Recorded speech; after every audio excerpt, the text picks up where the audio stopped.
뿌리가 내리다, 열매가 맺히다 라는 주제로 어제부터 시작된 2022년 가을 말씀 사경회 오늘 세 번째 시간이 되었습니다. 허락하신 하나님의 말씀 우리가 함께 나누길 원합니다. 하나님 말씀은 요한 2서 1장 3절 말씀입니다. 은혜와 긍휼과 평강이 하나님 아버지와 아버지의 아들 예수 그리스도께로부터 진리와 사랑 가운데서 우리와 함께 있으리라. 아멘. 복된 삶.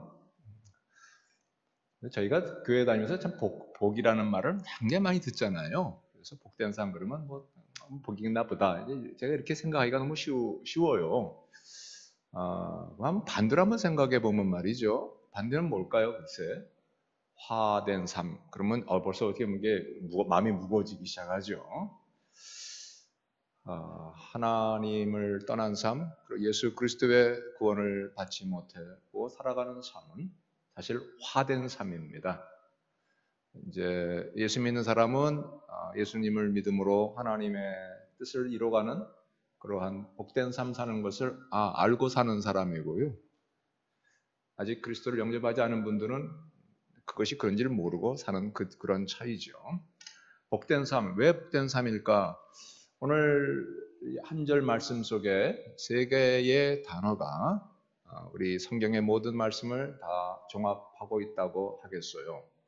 성경 말씀이 사실 이렇게 복잡한 게 아니거든요.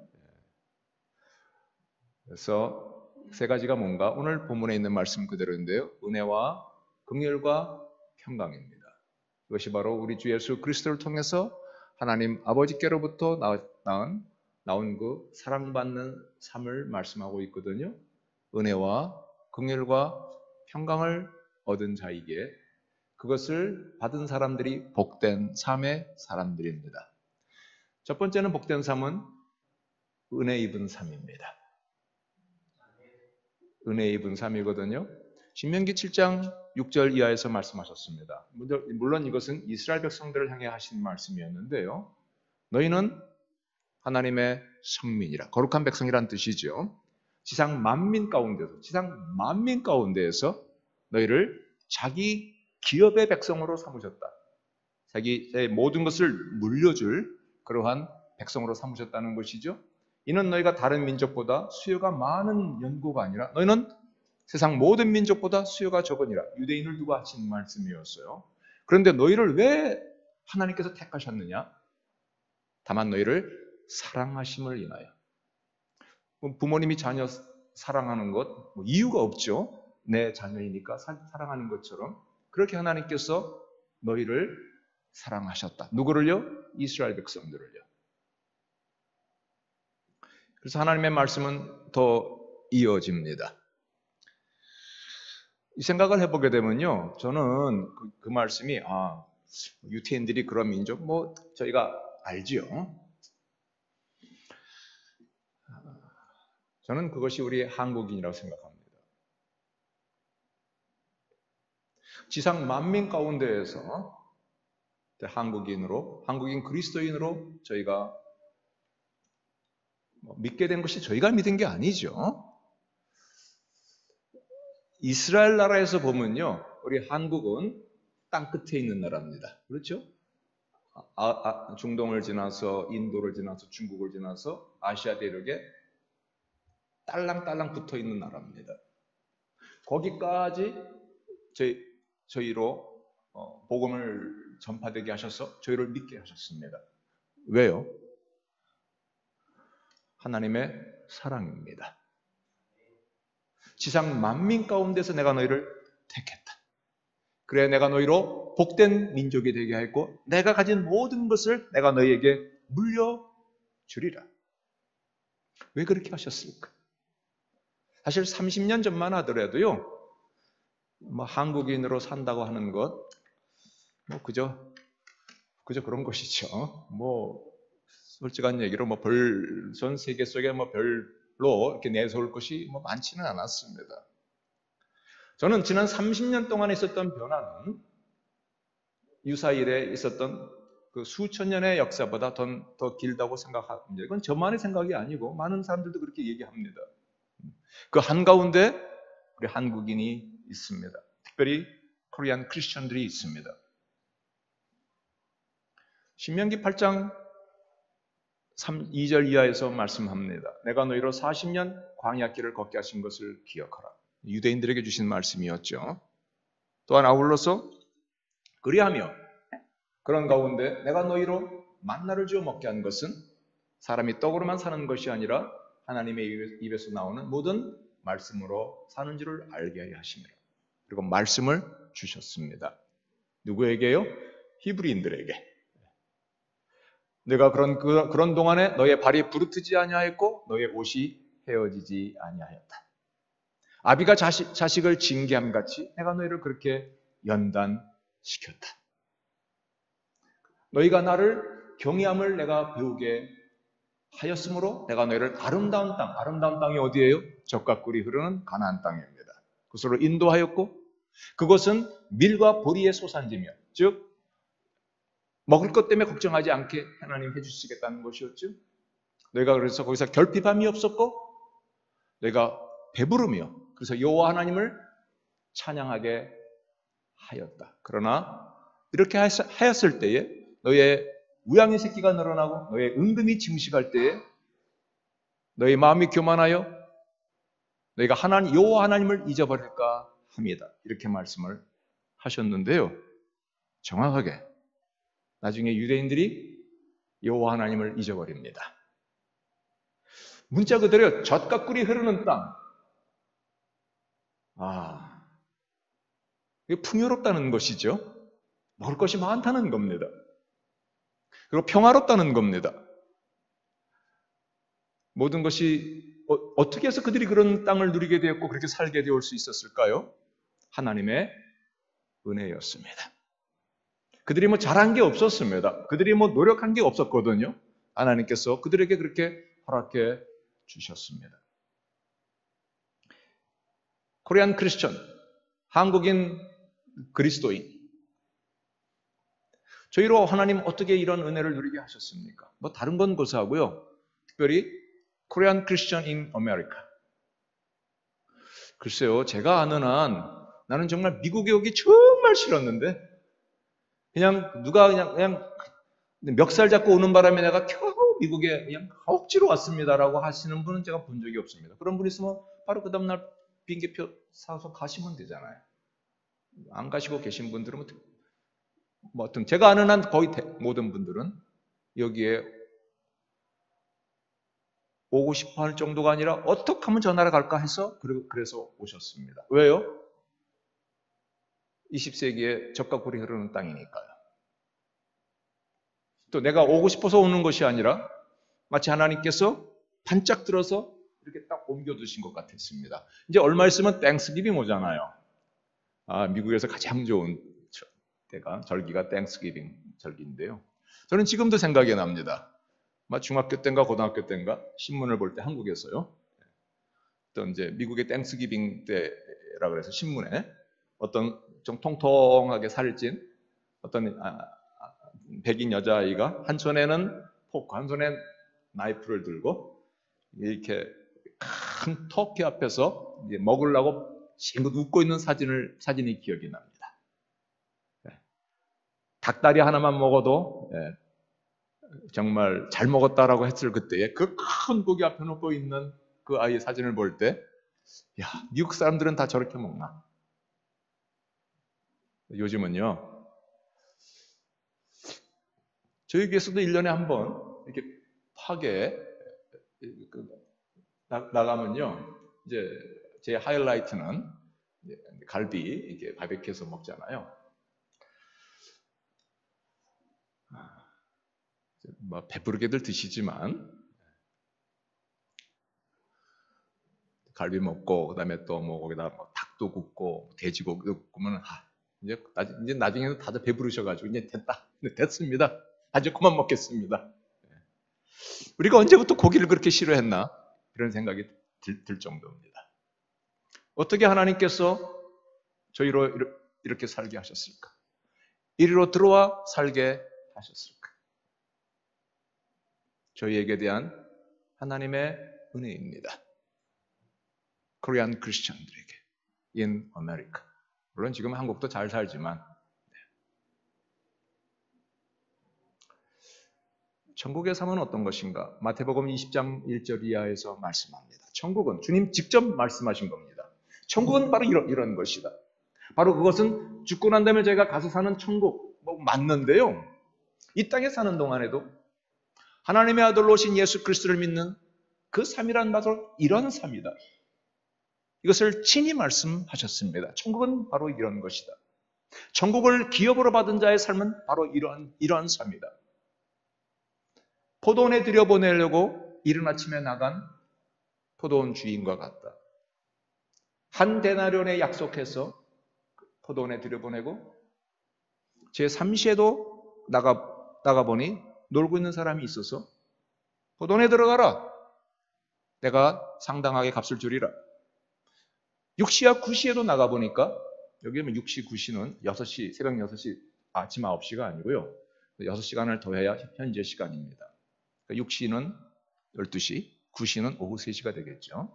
6시와 9시에도 나가보니 또 사람들이 있는지라. 너희도 포도원에 들어가라. 그리고 11시, 11시에도 나가보니 11시면 오후 5시, 파장하기 1시간 전입니다. 11시에도 나가보니 시장에 섰는 사람들이 있는지라. 주인이 그들에게 물었습니다.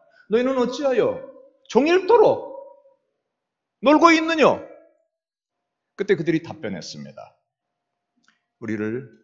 나를 품꾼으로 쓰는 이가 없습니다.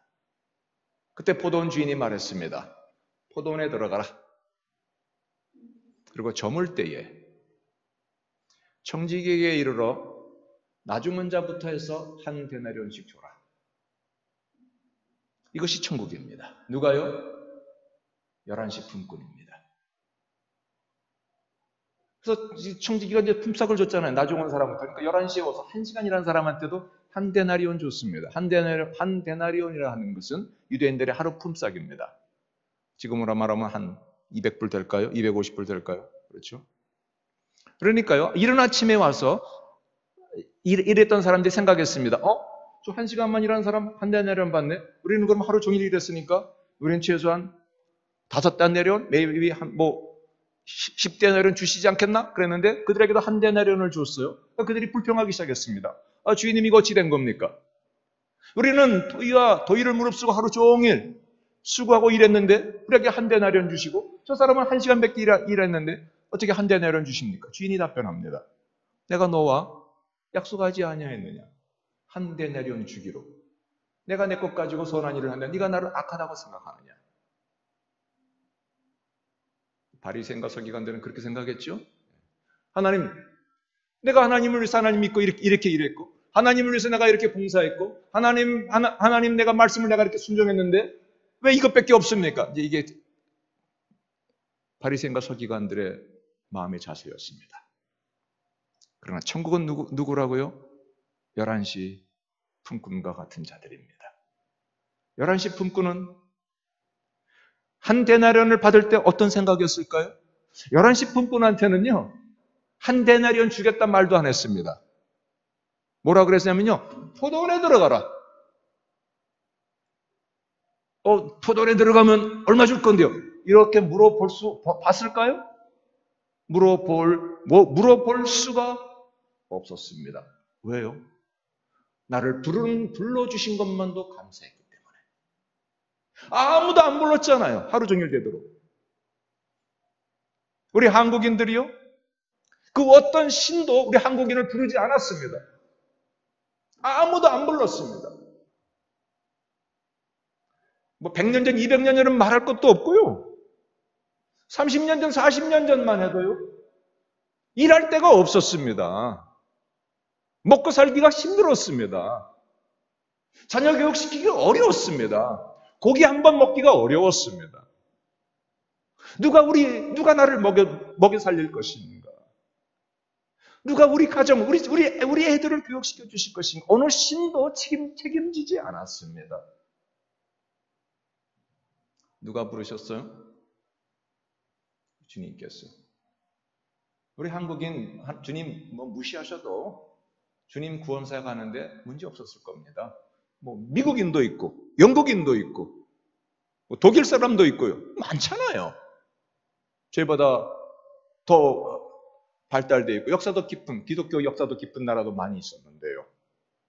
하나님께서는 코리안을 부르셨습니다. 저는 그 생각을 해봅니다. 11시 품꾼이 한 데나리온을 받고 집에 돌아가면서 어떤 생각으로 돌아갔을까? 자기를 부른 그 주인 정말로 잊을 수가 없었을 겁니다. 그가 집에 부인이 있었겠죠. 가서 뭐라고 했을까요? 여보. 분명 이 사람은 어저께도 공쳤을 거예요. 하루 종일 기다렸지만 자기를 불러주는 사람이 없어서 아마 그날 저녁은 겨우겨우 글쎄요. 뭐 조금 일 가지고 해서 그냥 풀치나 좀 했을까요? 여보 글쎄 내 말 좀 들어봐. 글쎄 저 포도원 주인이 아무도 안 불러갔는데 1시간 전에 날 불러줬어. 그래서 겨우 글쎄 뭐 한 10의 1 데나리온이나 주실까 그것만 받아도 오늘 밥 한 끼는 먹을 수 있지 않겠나 했는데 글쎄 이것 봐. 한 데나리온을 주셨네. 글쎄 한 데나리온을 주셨어. 그날 밤에 잠을 잘 잘 수가 없을 정도로 얼마나 감사했을까요? 저는 우리 한국인이 그랬다고 생각이 합니다. 한국에서 옛날에 저가 초등학교 때도 바나나는 남대문 시장 앞에서만 팔았습니다. 아십니까? 남대문 시장 퇴근길에 아버지들이 바나나 하나 사가지고 가면 우리 새끼가 이거 먹고 얼마나 좋아할까 해서 그거 아주 큰 맘 먹고 사오셨던 게 바나나 한 조각. 바나나들 그 비싼 바나나들 오늘 하나씩 드셨습니까? 저희로 하나님께서 어째서 저희를 기억하시고 우리를 부르셔서 미국 오게 하시고 여기서 이렇게 살게 하셨을까? 물론 여전히 저희가 살면서 또 여전히 오늘도 저희가 엎치락뒤치락도 하고 여전히 부대끼는 삶을 저희가 삽니다. 이 땅에 천국이 어디 있습니까?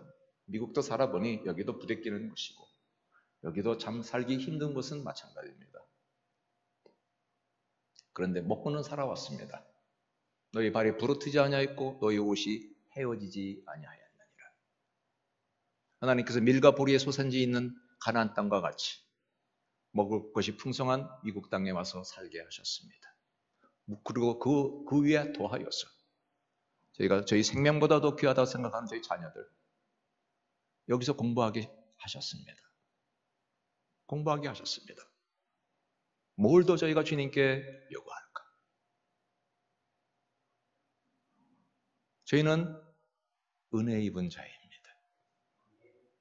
나를 부르신 것만으로도 그저 감사할 뿐입니다.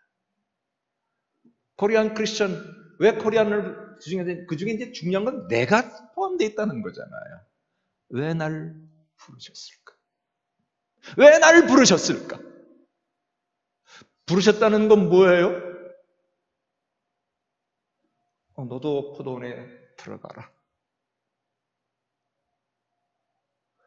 부르셨다는 것은요, 그냥 내 이름 석자 불렀다는 뜻이 아닙니다. 내가 너의 삶을 내가 알고 있다. 내가 너의 삶의 장래에 대한 것을 내가 인도하겠다. 내가 너뿐만 아니라 너의 처자식까지에 대한 모든 계획을, 장래에 대한 계획을 내가 해결하겠다. 이게 주인의 부르심이잖아요. 그래서 어디로 들어가라고 하셨다고요? 포도원에 들어가라. 포도원이 어디예요? 교회입니다. 교회입니다.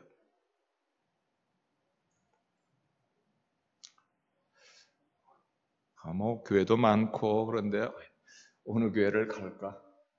이 교회는 뭐 건물도 작네. 예전엔 교회가 학교 같이 되어가지고요. 학교는 어느 학교가 좋습니까? 큰 학교가 좋아요? 작은 학교가 좋아요? 미국은 사실 작은 학교가 좋은 학교가 많죠. 이 질문 자체가 조금 잘못됐네요.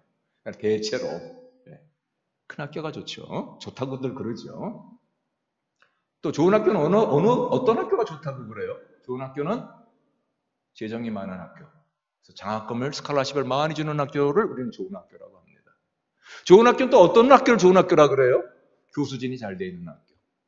교수진은 어떤 교수진이 좋은 교수진인가요? 박사학위 소지자가 많이 있는 학교를 좋은 학교라고 합니다. 이 기준으로 지금은 교회를 평가합니다. 그렇죠? 목사님은 박사학위 받으셨나? 목사님은 어느 대학 나오셨지? 그 교회는 이 재정, 교회가 뭐 건물이 잘 돼 있나? 교회가 큰가? 가면 우리 애는 초등학생인데 주일학교 교육이 잘 돼 있나? 우리 아들은 중고등부 전도사님은 영어를 잘 하시나? 우리 애는 청년부들은 잘 구성이 되어 있나? 교회가 학교입니까? 저는 생각해 봅니다. 언제부터 우리가 이렇게 되었을까? 미국에 오셨을 때를 처음을 한번 생각해 보세요. 지난 30년 동안 이렇게 많이 변했으니까요. 최소한 20년 전, 30년 전에. 그죠? 미국 땅에 내가 하나님 나를 오게 하신 것만으로도 주여 감사합니다. 내가 일할 수 있음이 주여 감사합니다. 우리 자녀들이 여기서 영어로 교육받음이 하나님 감사합니다. 그래서 주일날 교회 가면 교회가 크든 작든 유아실이 있든 없든 중고등부 전도사님이 계시든 안 계시든 그저 쫄방쫄방한 거 다 데리고 와서 같이 함께 예배 드리는 것만으로 감사하고 살았습니다. 그런 신앙사가 어디 갔냐 이거예요. 언제부터 저희가 그렇게 배불렀을까요? 신명기 8장 10절 이하에서 주님 말씀하신 것처럼 너희가 그 땅에서 배불리며 결핍함이 없을 때에 그렇게 하셨던 것은 내가 너희로 하여금 여호와 하나님을 찬양하게 하려 함이라. 근데 너희가 그 여호와 하나님을 잊어버릴까 내가 염려된다. 주님 말씀하셨어요. 저희가 그렇게 저희를 인도하신 여호와 하나님을 잊어버릴까 염려스럽습니다. 지금 많이 잊어버렸습니다. 많이 잊어버렸습니다. 성도의 삶의 시작은요, 복된 삶의 시작은 내가 은혜 입은 자라고 하는 것을 기억하는 데서부터 시작하는 겁니다. 생각해보면 그렇습니다. 어려운 말씀이 아니에요. 자녀들도요, 네. 어머니, 아버지, 죄송해요. 잘 찾아뵙지도 못하고, 용돈도 잘 많이 드리지도 못한데 죄송해요. 이런 자녀는요, 그 마음이 늘 오히려 부모님께 대한 감사함으로 되어 있는 것 아니겠어요? 그러니까 그렇게 말을 하죠. 만약에 거꾸로 돼서, 어머니, 돈 좀 빌려주세요. 만약에 그러면은, 이거 좀 잘못됐죠? 어떻든 간에 부모님께 대해서 늘 감사하고. 왜 그럴까요?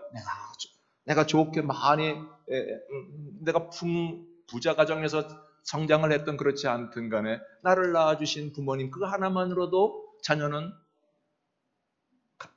감사해 마땅한 것이죠. 그렇지 않은 다른 것 때문에 부모를 원망하고 그렇다고 한다면 그 자녀의 마음이 어떤 마음이겠어요? 복된 마음이 아니겠죠? 하나님은 저희의 아버지시잖아요. 아버지를 향해서 아버지 왜 이것도 안 해주시고 왜 이것에 대해서는 응답도 왜 이렇게 늦습니까 아버지? 왜 이거 안 해줍니까? 저 사람 해주는데 왜 나한테는 안 해줍니까? 자꾸 이렇게 비교하고 원망하게 되면 그 마음이 복된 삶이 아니겠죠? 화된 삶입니다. 그것이.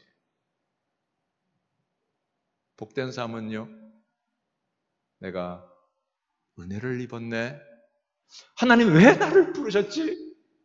왜 나를 부르셨을까? 내가 한 것도 없고 하지도 못하고 있고 앞으로도 잘할 것 같지가 않은데 왜 나를 부르셨을까 하나님? 그리고 어찌 나를 교회에 두셨을까? 교회 생활을 하게 하셨을까? 하나님의 집에 나를 두셨을까? 그리고 또 뭐까지 주셨어요? 받을 자격 없는데 뭐까지 주셨어요? 한 데나리온. 먹고 살게 하셨습니다. 그리고 열매를 주셨습니다. 상급까지 주셨습니다. 덤으로 더하여 주셨습니다. 건강도 주셨습니다. 자녀들이 여기서 교육받게 하셨습니다. 그리고 어떤 분들은 직장도 주셨습니다. 비즈니스도 주셨습니다. 집도 갖게 하셨습니다. 세상에. 그 자동차도 갖게 하셨습니다. 여기 어떻게 오셨어요? 걸어오셨어요? 차 타고 오셨어요? 30년 전에 한국에서 자동차 가지셨던 분 손 들어보세요. 그러면 글쎄 여기 몇 분이나 계실까 모르겠네요. 지금은요. 성인수만큼 자동차 있으시잖아요. 세상에. 은혜 입은 자입니다. 복된 삶. 저희가 우리 하나님께 은혜 입은 자임을 기억하시고 복된 삶, 늘 복된 삶 가운데 계시기를 주님의 이름으로 간구합니다. 복된 삶 두 번째는요. 긍휼을 베푸는 삶입니다. 은혜 다음에 긍휼이라고 말씀하셨죠? 네. 그리고 주님께서 또 비유의 말씀을 하셨습니다. 천국은 바로 이런 것이다. 은혜 입은 자의 삶이라고 하는 것은 마태복음 18장 36절 이하에서 말씀하십니다. 종과 회개하려 한 임금과 같으니 1만 달란트 빚진 자가 있는데 그래서 왕이 그를 불러서 말했습니다. 내 몸과 내 처와 내 자식과 내 가진 모든 것을 팔아 갚아라. 1만 달란트는 1만 불이 아닙니다. 한 달란트는요. 노동자의 15년 품삯입니다. 그러면 1만 달란트는 몇 년 품삯이에요? 1만 달란트 곱하기 15년. 15만 년 품삯입니다. 그럼 갚을 수 있어요? 없어요? 이거는 절대로 내가 일해서 갚을 수 없는 그러한 양을 빚을 말하는 겁니다. 그러니까 이 사람이 왕에게 싹싹 빌었어요. 참아주세요. 내가 다 갚게 합니다. 갚기는 어떻게 갚아요? 근데 왕이요. 너무나 그 사람이 불쌍히 보여서 그걸 탕감하여 주었다 했습니다. 그리고 이 사람이 탕감받고 이렇게 나가는데요. 자기에게 100데나리온 빚진 자기 친구를 만납니다. 100데나리온은 하루 품삯 200불로 잡으면 얼마입니까? 2만 불 맞나요? 2만 불이면 하루 이틀 내에 갚을 수 있는 돈은 아니지만요. 기간을 두면 현재 우리 시점으로 보면요. 몇 년이면 허리띠 졸라매면 갚을 수 있는 양이죠. 그 사람이 죄송해요. 내가 금방 갚을게요. 너 지난번에도 갚겠다고 했는데 너 못 갚았잖아. 안 갚았잖아. 너 그래서 도망가면 어떡해? 그래서 그 사람을 감옥에다 갖다 놓습니다. 도망가지 못하게. 이것을 옆에 봤던 신하가 왕에게 그걸 다 고했습니다. 임금님. 그래서 조금 아까 임금님으로부터 1만 달란트 탕감받은 자가 나가다가 자기에게 100데나리온 빚졌다고 하는 동관을 보더니 그를 빚을 안 갚는다고 옥에 갖다 넣었습니다. 임금이 진노했습니다. 그를 다시 불러와라. 그리고 말했습니다. 이 악한 종아, 내가 너를 불쌍히 생각해서 내가 다 탕감해 줬는데 너는 어찌하여 그를 그렇게 하였느냐? 내가 너를 불쌍히 여긴같이 너도 그를 불쌍히 여김이 마땅치 아니하냐? 네가 다 갚을 때까지 저를 옥에 넣어라. 그리고 주님은 이렇게 그 비유의 말씀을 결론지어 말씀하셨어요. 각각 사람이 중심으로 형제를 용서하지 아니하면 천부께서도 이와 같이 하시리라. 어떻게 하라는 건가요? 긍휼을 베푸는 삶을 살라는 거예요. 왜 내가 긍휼을 베풀어야 할까요? 왜 내가 그래야 합니까? 첫 번째, 내가 은혜를 입었으니까. 할 말이 저희는 없는 거예요. 이렇게 말씀을 드리면 누구를 내가 불쌍히 여겨야 되지? 내가 누구를 용서해야 되지? 저는요, 그냥 멀리 사람 하려고 하지 마시고요. 배우자부터 하시라고 좀 말씀을 드리고 싶어요. 아내는 남편에게, 남편은 아내에게. 제가 보니 이것이 가장 어려운 것 같더라고요. 어려워들 하시더라고요, 보면. 그리고 형제들에게 긍휼을 베푸시고. 저희 장모님에게는 지금 뒤에 앉아있는 제 처와 또 2살 많은 처형이 있습니다. 2달 전에 저희 어머니 세상 떠나시기 전까지 저희 6 식구 같이 살았습니다. 저는 아들, 딸 있고요. 저희 둘이 있고, 그리고 저희 장모님, 그리고 저 처형 같이 살았습니다. 왜 같이 살았냐면요. 저희 처형은 혼자 살 수 없는 사람이에요. 정신장애자입니다. 고등학교는 나왔습니다, 한국에서.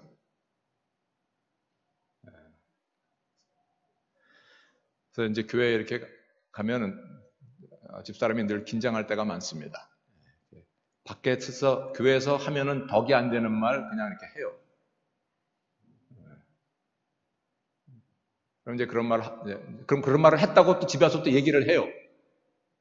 그러면 이제 저하고 집사람은 이제 속이 뒤집어지는 겁니다. 아니 뭐 꼭 비밀을 얘기한 것이 아니라 할지라도 무슨 정확히 잘 말을 잘 못하겠네요. 이 생각이 잘 안 나네요. 하여튼 그런 거 덕스럽지 않은 말이 있잖아요. 덕스럽지 않은 말이라니까 뭐 장목사 집에서 뭐 이상한 덕되지 않는 일을 하나 이런 생각하실지 모르겠지만 예를 들면 막 이런 게 있었습니다. 김 집사님 오늘 김 집사님이 제일 이뻐요. 없을 때 하면 되잖아요, 그죠? 다른 여자 집사님들 다 있는 데서 난 집사님이 제일 좋아요. 그럼 다른 분은 어떻게 생각하는 거예요?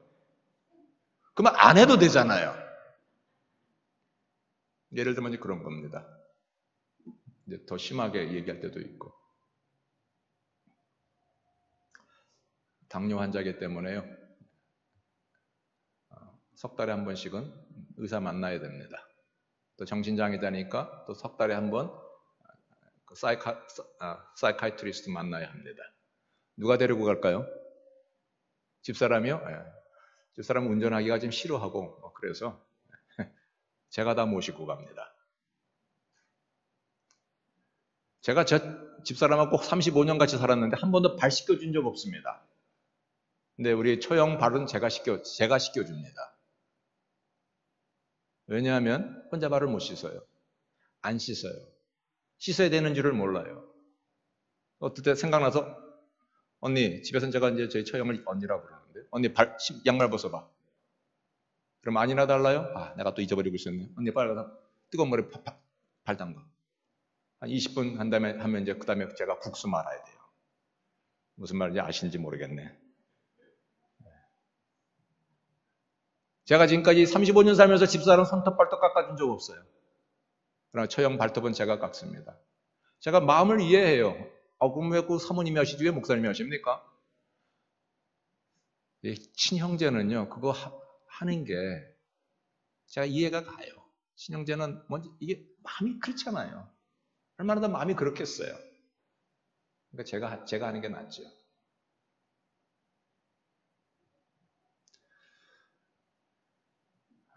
같이 사는데요.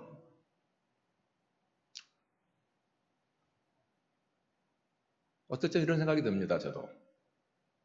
왜 이걸 내가 해야 되지? 이거 제가 하는 거 맞아요? 틀려요? 제가 해야 돼요? 해야 되는 거예요, 이거?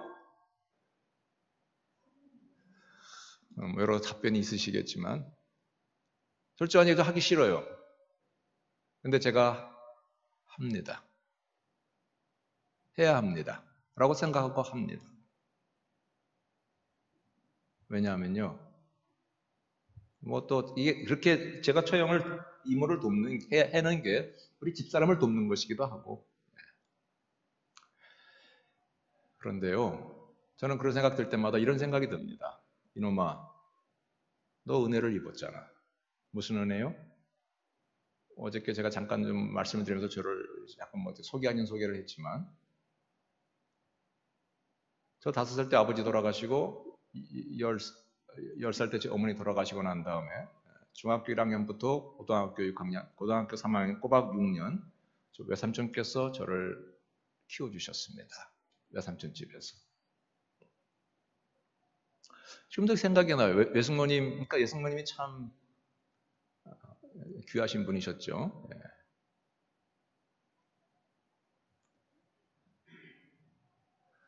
제가 외삼촌 댁에 중학교 1학년 들어갔을 때 지금 생각해보니까 삼촌의 나이가 30대 초반의 나이셨거든요. 선생님 하셨는데요. 그때 첫 아이가 100일 좀 지났었습니다. 근데 거기에 빡빡머리 중학교 1학년 조카가 들어간 거예요. 숙모님이 싫죠. 감사한 것은 그럼에도 불구하고 남편의 말 순종하셔서 저를 거둬주셨습니다.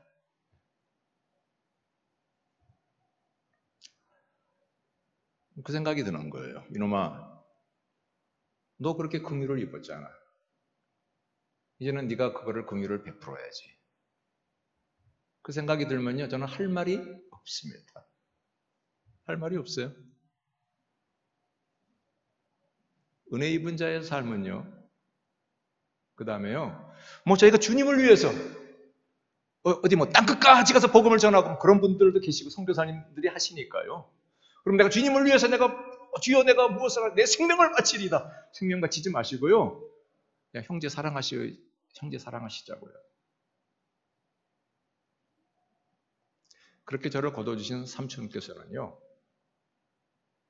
어떻게 좀 자꾸 그렇게 돼버렸지만 저희 숙모님은 이화여대를 나오신 분이셨지만 정신장애자셨습니다.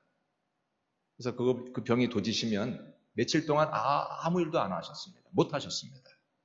그럼 학교 선생님이셨던 저희 삼촌께서 한국에 옛날에 40년 전, 50년 전 학교 선생님들은 새벽에 나가서 밤에 들어오셨어요. 그럴 때가 많으셨어요. 바쁘셨죠. 퇴근하셔가지고도 숙모님이 그냥 병이 도져서 누워 계시니까요. 삼촌께서 퇴근하셔가지고 밥 짓고 된장찌개 끓이시고 고구마 이렇게 썰어서 삶아가지고 밀가루에다 이렇게 앞뒤 데쳐서 이렇게 프라이팬에다가 그거 뭔지 아시죠? 그거 제가 먹을 때마다 삼촌 생각나요. 그래서 그렇게 삼촌께서 아내를 케어하시기를 지금까지 하십니다. 한 달 전에 총회가 있어 한국 나갔을 때 삼촌 제가 19년 만에 뵀는데요. 숙모님은 지금 걷지를 잘 못하세요. 삼촌 지금 80대 중반이신데요. 삼촌은 그래도 건강하셔서 숙모님을 지금도 케어하고 계십니다. 밥 다 해서 드리고요. 50년 넘게 아내를 케어하고 계세요.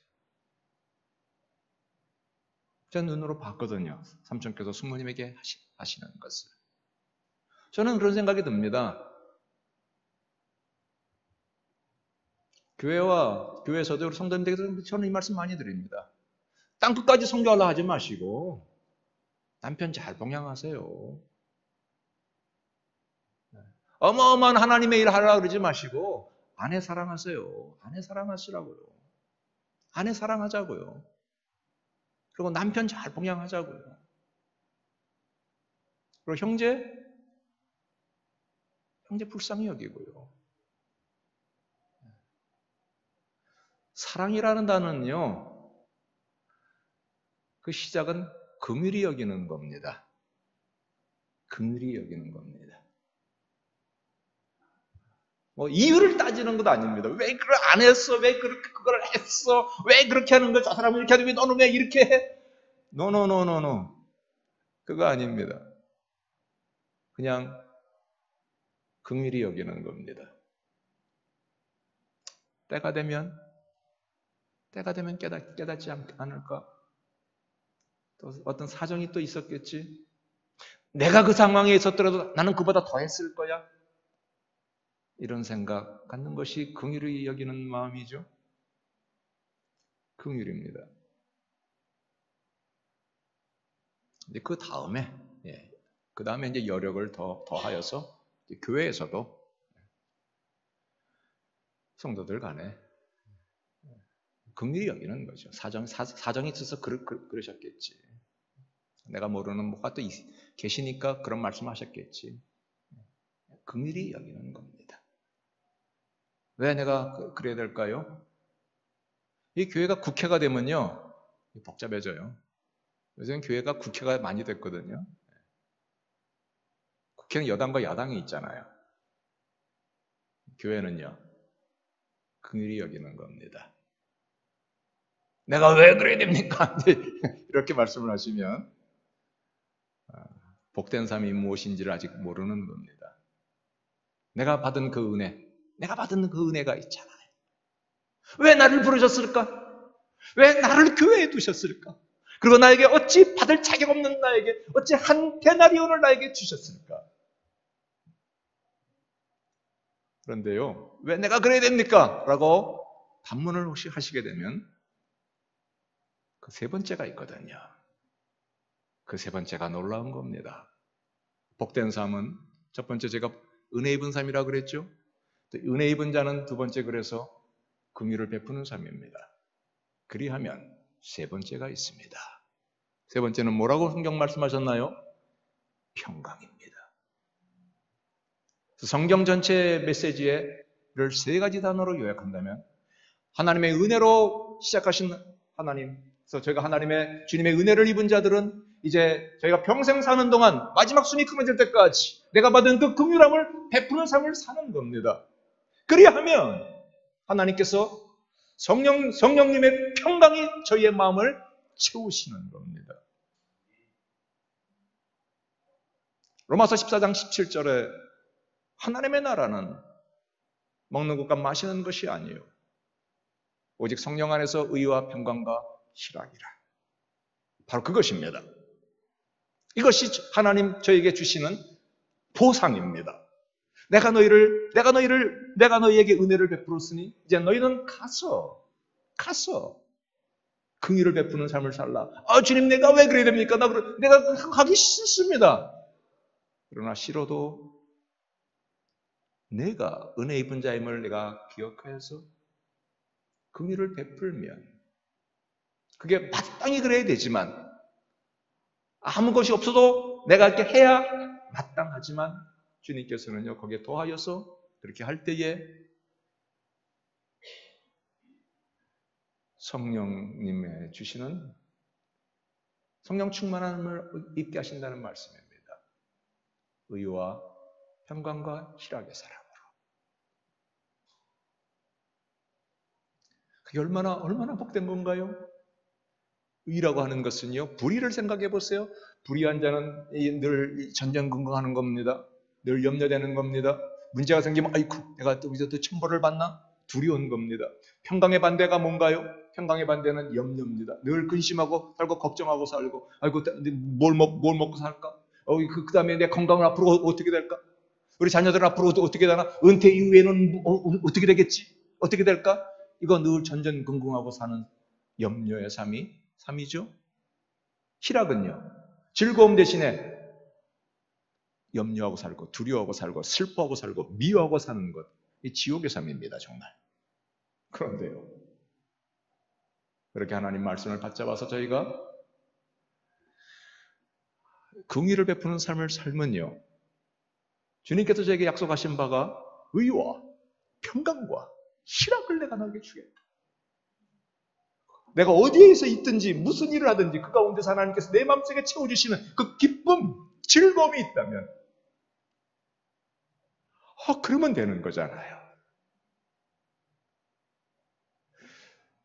내가 나의 아들과 딸들을 네가 긍휼히 여겼어? 그럼 너의 아들과 딸은 내가 책임질게. 우리 하나님 그러시는 겁니다.